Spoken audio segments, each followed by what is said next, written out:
하나님의 말씀 신약성경 에베소서 6장 1절에서부터 4절. 우리 함께 하나님의 말씀 한 목소리로 받들어 읽으실 때 말씀의 은혜와 능력이 저와 여러분에게 벌써 임하시기를 소망합니다. 에베소서 6장 1절. 자녀들아 주 안에서 너희 부모에게 순종하라. 이것이 옳으니라. 내 아버지와 어머니를 공경하라. 이것은 약속이 있는 첫 계명이니 이로써 내가 잘되고 땅에서 장수하리라.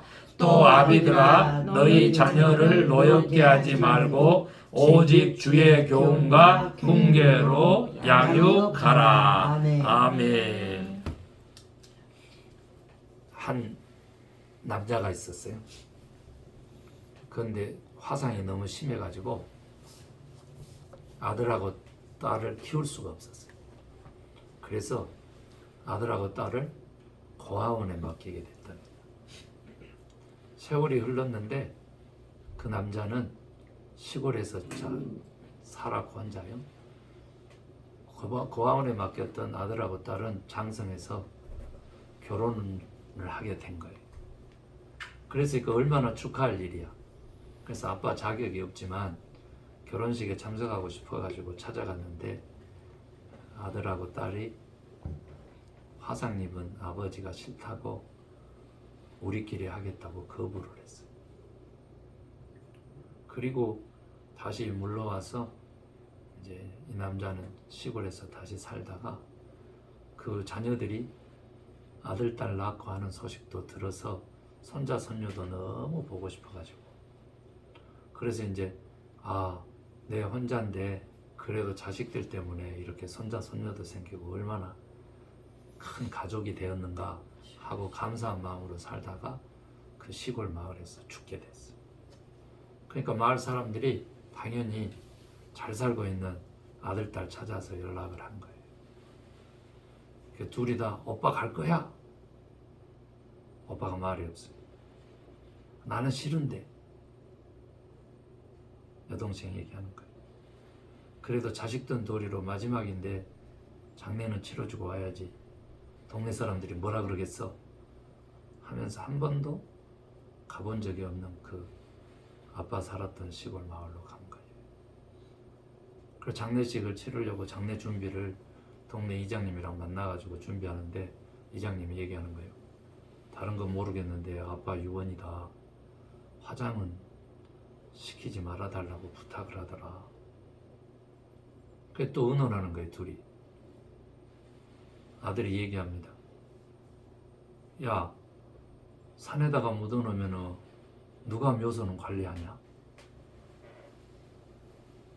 제삿 날마다 와야 되고 아니 안 오더라도 누가 묘소에 풀을 깎고 이것은 비효율적이야. 화장을 하고 그냥 여기 시내가에 뿌려드리고 가자. 이장이 반대하는 거예요. 아버지 소원이었다니까, 유언이었다니까 그렇게 하면 안 돼. 그런데 그냥 그대로 장례 집행하는 장의사한테 연락해서 화장터로 가서 거기서 외식 하나도 없이 아버지 화장하고 그대로 와서 그 시골 집 내과에다가 아버지 이렇게 재를 뿌리고 있는데 그냥 한 할머니 한 분이 막 쫓아가지고 못된 놈들이라고 소리 지르는 거야. 너가 그렇게 해서 어떻게 하려고 그러냐고. 너네들 한 번이라도 생각해봤어? 너네 아버지가 어떻게 화상 입게 되고 너희들하고 함께 살지 못했는지? 불이 났었어. 불이. 너네 둘이 살리려고 너가 엄마 죽이고 평생 호라비로 산 너가 아버지야. 화장을 왜 반대했는지 알아?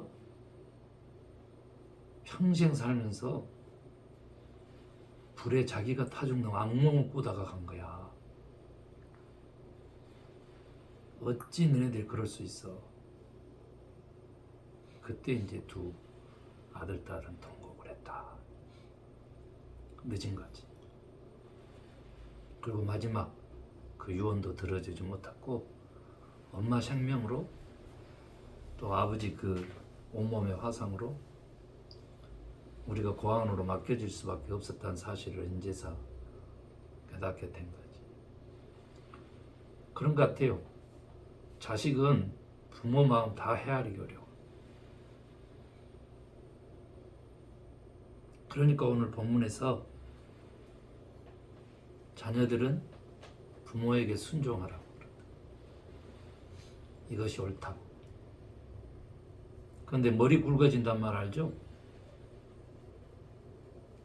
품을 벗어나서 품 안의 자식이라고 자기가 좀만 크면 자기 생각이 옳다고 많이 하죠. 더구나 한국에서는 세대차를 깜짝 놀랐어요. 한 세대가 원래 성경에는 40년이에요. 어떤 나라는 30년으로 치더라고요. 그래서 60여 개 보는 거예요. 30, 60 이렇게 한 세대. 그런데요, 대한민국은 한 세대를 어떻게 느끼냐고 MZ세대한테 물어봤더니 11.5년이에요.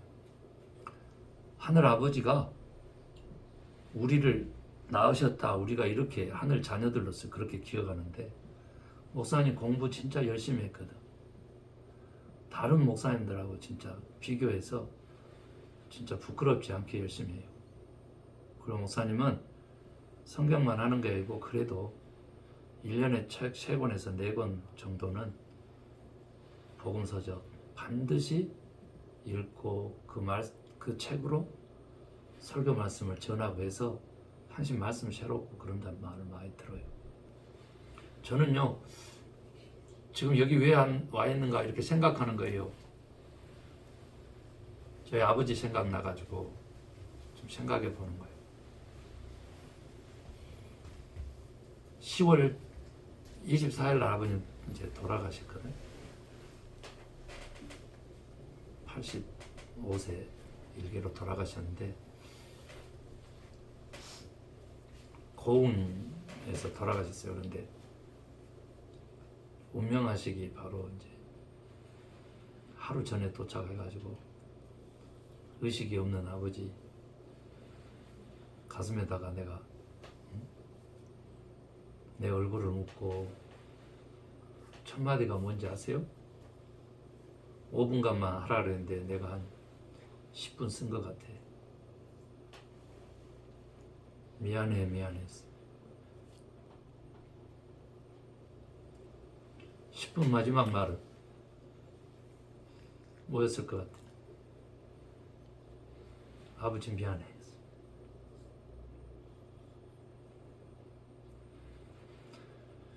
우리 아버님 어머님은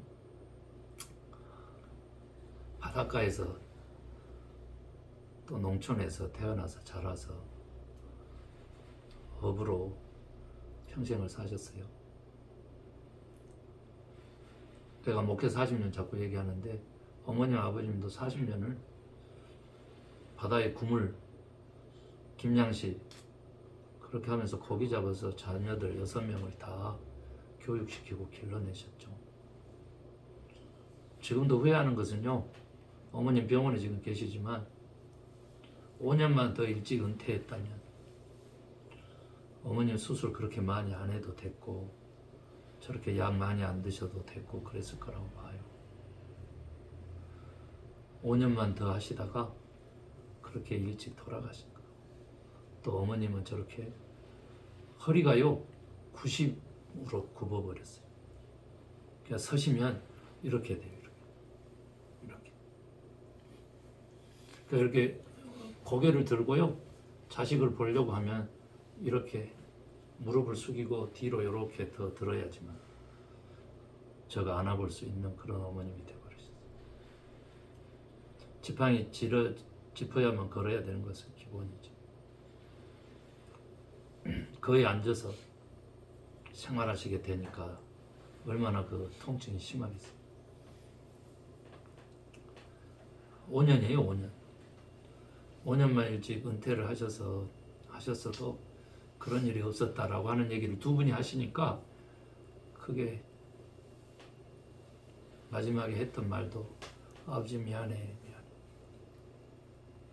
저 유학이 지금 30년이잖아요. 그럴 때 유학 경비가 없었어요. 그때만 하더라도 3천만 원이 통장에 있었어야 돼. 지금도 거의 비슷한데. 그런데 시골에서 그 누가 통장에 그만한 돈을 가지고 있어요. 30년 전에 3천만 원을. 그러니까 온 동네 다니면서 어머님이 돈을 빌리신 거예요. 아버지는 이제 가서 빌리고 이런 것을 못 하시니까 어머님이 새벽이 다 돼서 가져오셨어요. 쌓아서 보니까 한 보따리인데 진짜 말 그대로 뻘 묻은 돈인 거예요. 그걸 들고 제가 면 소재지 첫 차를 타고 가서 아버님 구좌에 입금을 시키고 그 통장을 쥐고 올라가서 다음날 새벽에 대사관 인터뷰 그날 일정인 거예요. 하루 종일 올라가는 거예요. 새벽부터. 그래서 서울에 도착하는 거예요. 근데 그 새벽에 첫 차를 태워 보내시는데 미국 이제 유학 가서 못 보신다고 어머니 아버님이 첫 차를 태우려고 왔는데 무슨 말씀하신지 알아요? 넉넉하게 못 해줘서 미안하다고. 전부고 빌려왔는데 넉넉하게 못 해줘서 미안하다 그러시더라고요. 3천만 원 다 가지고 왔느냐? 못 가지고 왔죠. 잔고증명만 가지고 잔고증명만 하고 당연히 못 가져왔습니다. 그래서 어려운 유학생활 했고 그래도 이만큼 된 것은 아버님 어머님이 그 어려운데 6남매 다 결혼시키는데 제가 가장 늦었잖아요. 4천만 원이나 결혼 비용으로 예비해 두셨어요. 또 등록금도 제가 두 짭, 세 짭 뛰어가면서 졸업식 다 하고요. 가짜 졸업장 받고요. 가 졸업장 받고 1년 6개월 동안 등록비를 아르바이트해서 납부하고 그 다음에 진짜 졸업장 받았어요. 그것도 대학원만.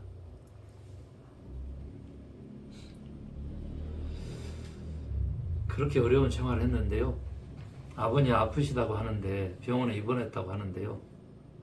형님 네 분이 여기 와 계시니까 학교, 교회 그거 핑계대고 제가 못 들어왔어요. 근데 이제 운명하시기에 하루 전에 들어와서 말도 못해요. 영혼은 살아 있어요. 기계 호흡기로 호흡을 하시는데요.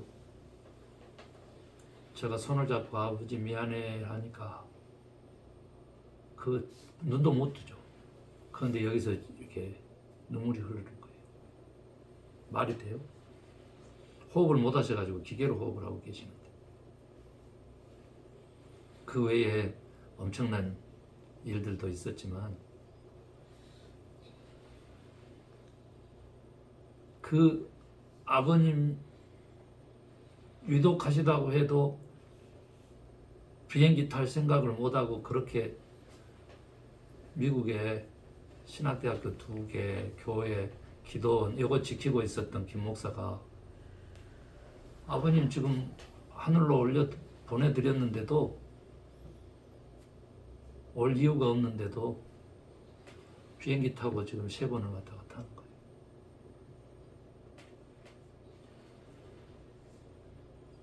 그래서 보면 자녀들의 교회는 85년 동안 사시면서 나를 아버님 나이에 보니까요. 제가 5째인데 30에 절을 하셨더라고요. 보니까. 그 55년을 김 목사 입장에서 보면 길러준 아버님이 지금 자녀들의 교회보다 저에게는 더 못한 것이 된 거예요. 그만큼 자녀들의 교회, 하나님의 교회는 저에게 있어서 너무 의미가 크고 남다른 가치를 가진 거예요. 여러분이 없으면은 자녀들의 교회가 없는 거예요. 왜? 교회는 사람이기 때문에.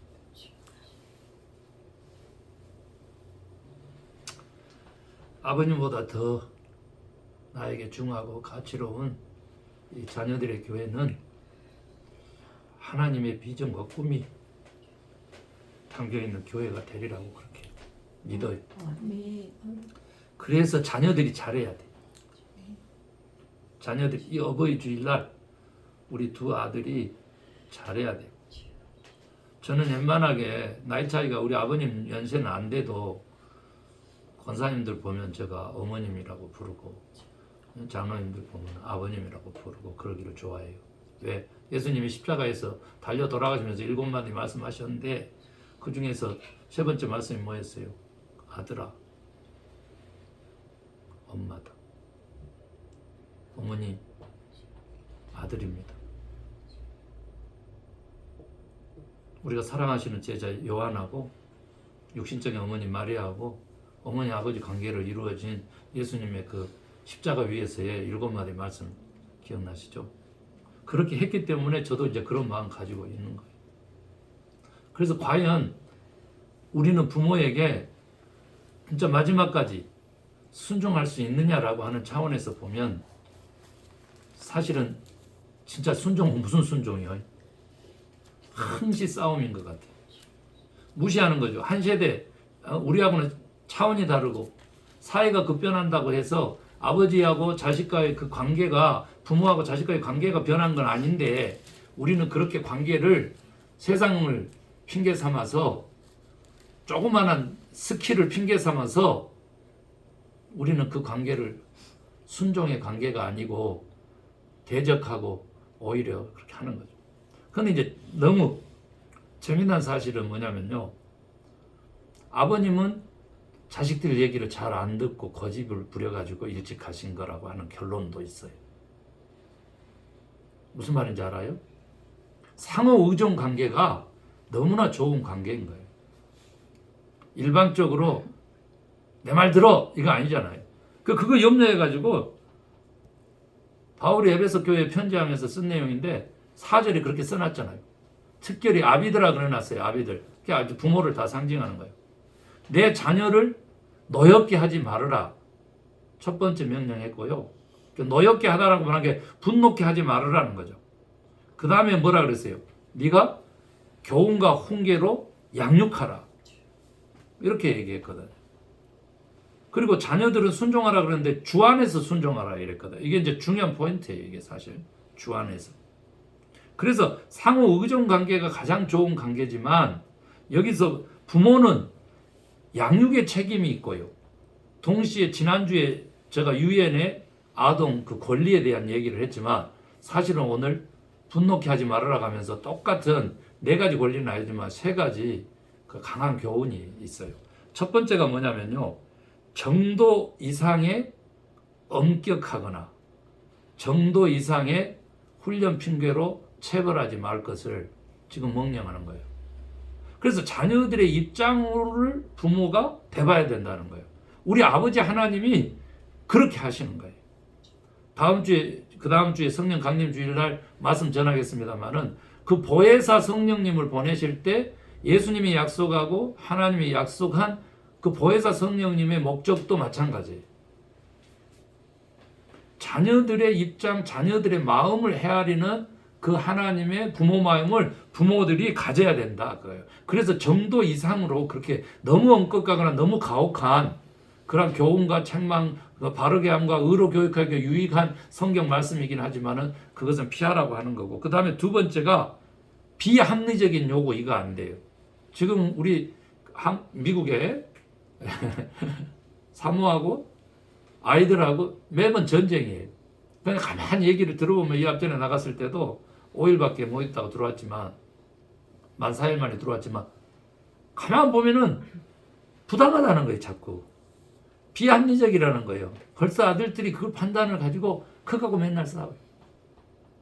약속을 했잖아 엄마. 그럼 그 약속을 지켜줘야지.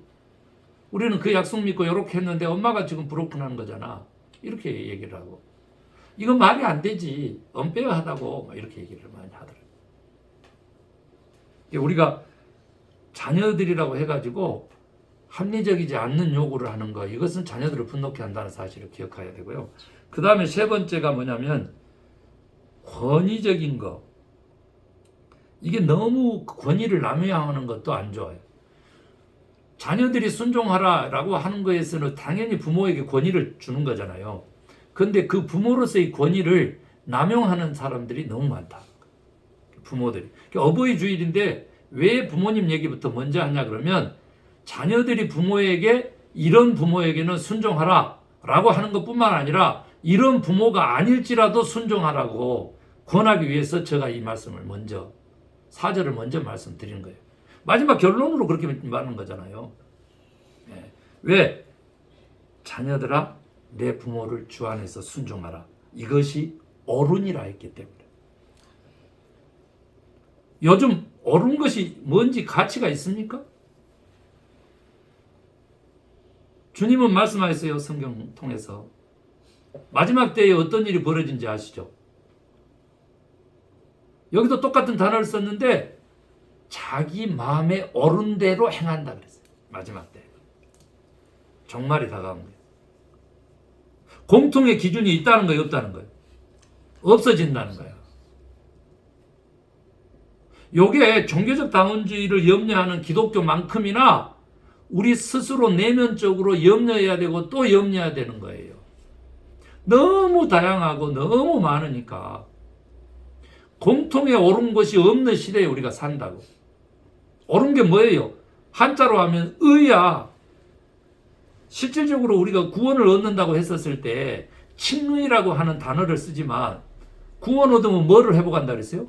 의를 회복한다 그랬어요. 의를 얻는다 그랬어요. 옳게 살고 옳은 존재가 된다는 뜻이에요. 이게 굉장히 중요한 구원의 개념이에요. 예수 믿고 구원 얻죠? 그러면 곧바로 이루어지는 하나님의 것은 뭐냐면 죄의 심판으로부터 이렇게 되는 거예요.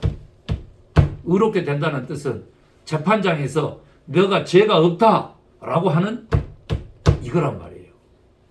재판장에서 죄 없다함을 선포받고 칭함받는 거예요. 그래서 구원 얻는 첫 번째 단계가 죄와 상관없는 칭의, 옳은 사람이 되고 존재가 되고 옳은 삶을 살게 된다는 뜻이에요.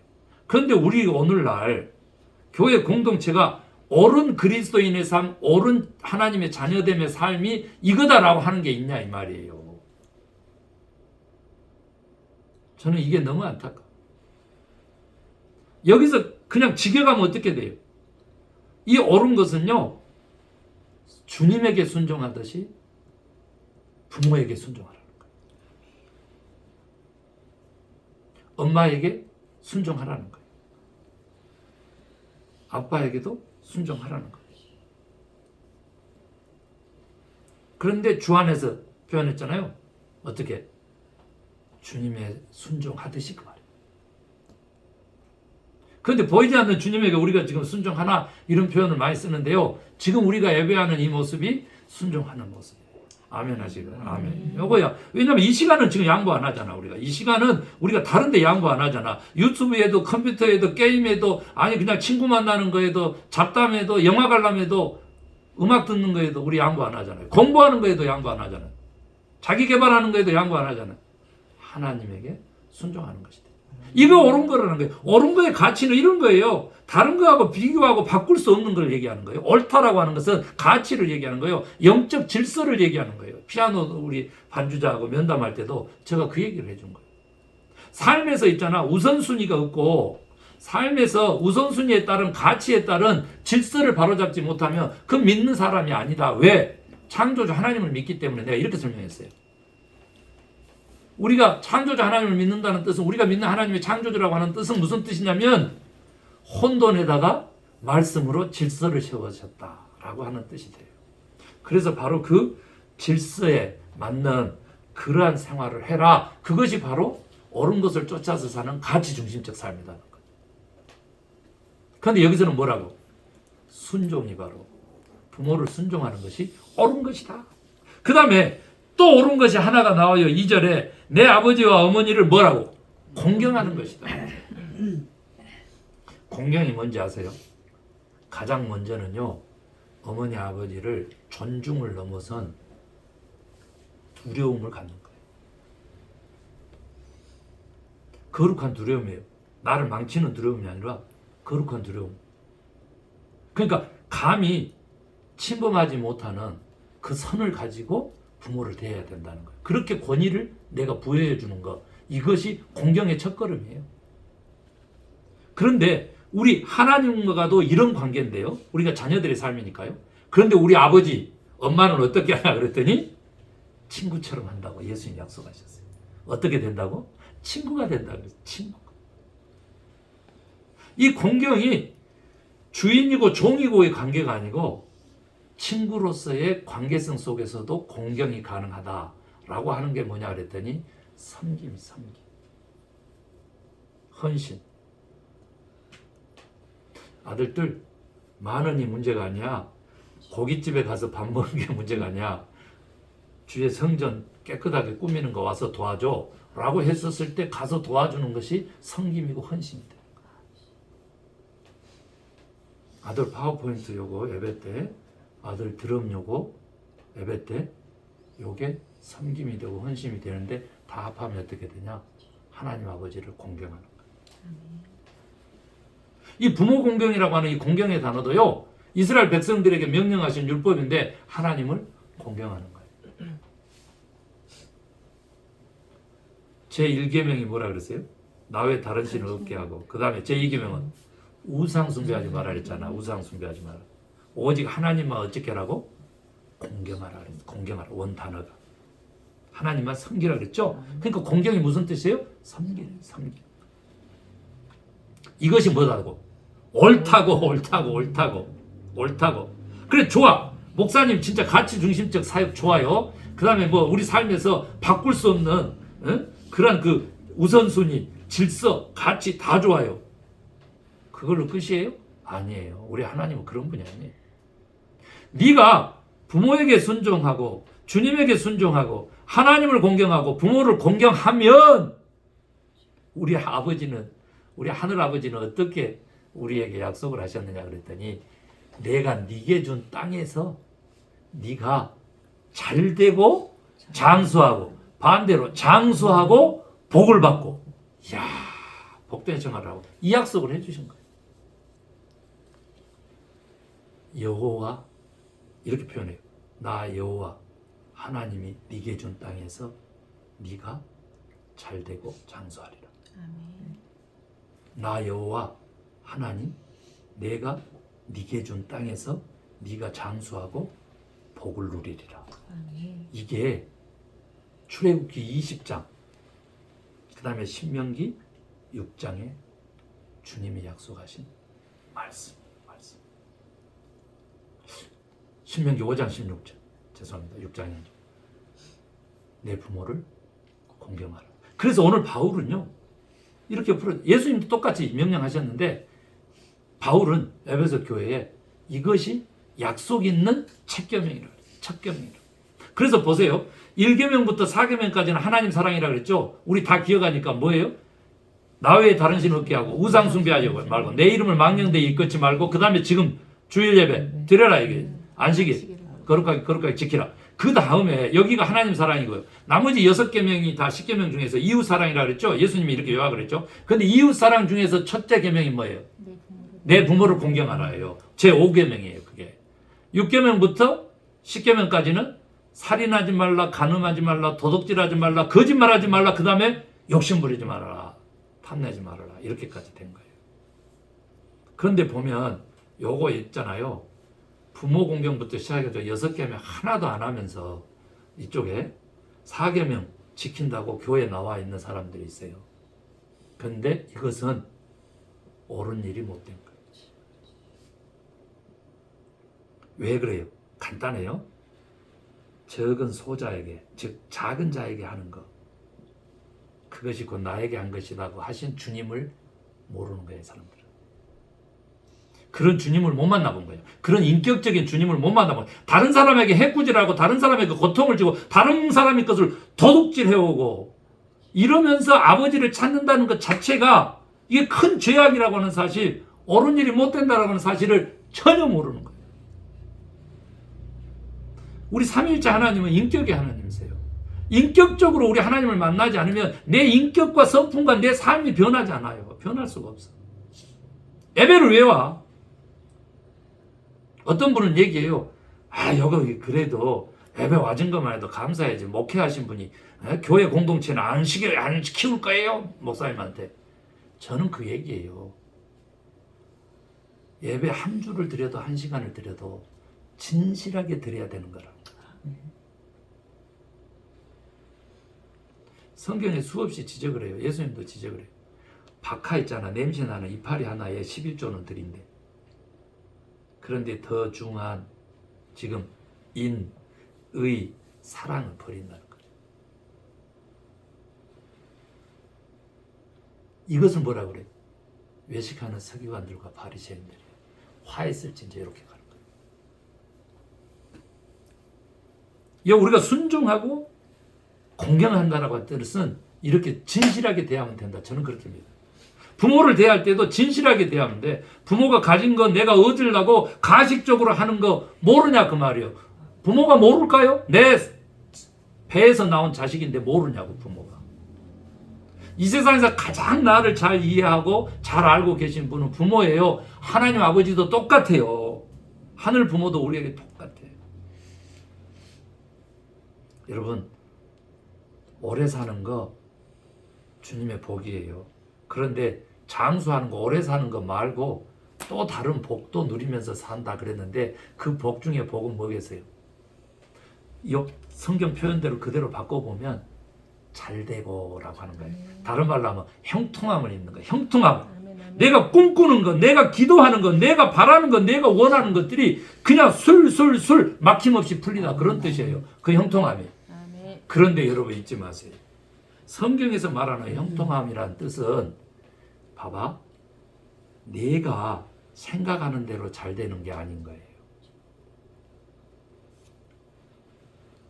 복 있는 사람은 형통하게 돼. 그런데 그 형통은 주님의 뜻대로 되는 것이 형통이에요. 그래서 부모에게 순종하는 것, 부모를 공경하는 것도 주 안에서 그렇게 하라고 한 거예요. 주 안에서. 그래서 어떻게 하면 좋다고? 진실되게 주님과 진실되게 부모님과 그렇게 관계 맺고 그렇게 살아갈 때 주님이 복을 주시는데 오래 사는 복뿐만 아니라 무한한 복을 형통하고 잘되는 그 복을 주신다. 그 주의 뜻대로 되는 인생이 성공하는 인생이고 주의 뜻대로 사는 그 삶이 바로 행복한 삶이고 기쁨의 삶이다. 믿으시면 아멘. 아멘. 네, 기도합시다.